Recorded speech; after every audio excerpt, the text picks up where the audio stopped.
বন্ধুরা, আজকের গল্পের আসরে তোমাদের জন্য থাকছে গোপালের গাছে কাঁঠাল গোফে তেল।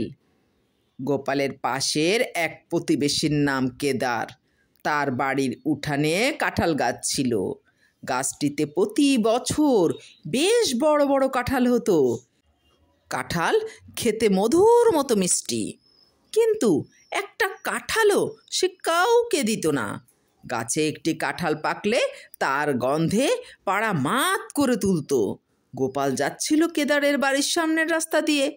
যেতে যেতে দেখলে কেদার দাওয়ায় বসে এক বাটি সর্ষের তেল নিয়ে গোফে বেশ করে মাখাচ্ছে। তাই দেখে গোপাল জিজ্ঞাসা করলে, কি হচ্ছে কেদার ভাইয়া? কেদার বললে, গাছের বড় কাঁঠালটা পাকবে মনে হচ্ছে, তাই গোফে তেল মাখাচ্ছি। কাল সকালে ওটা দিয়ে জল যোগ করবার ইচ্ছা আছে।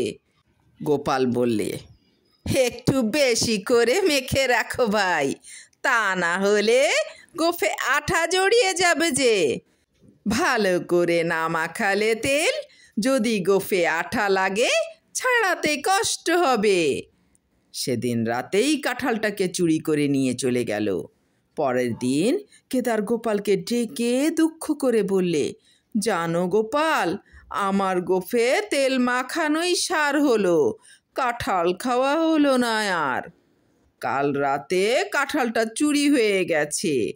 গোপাল ভীষণ দুঃখ প্রকাশ করে বলল, কি আর করবে দাদা, একেই বলে গাছে কাঁঠাল গোফে তেল। বন্ধুরা, প্লিজ সাবস্ক্রাইব।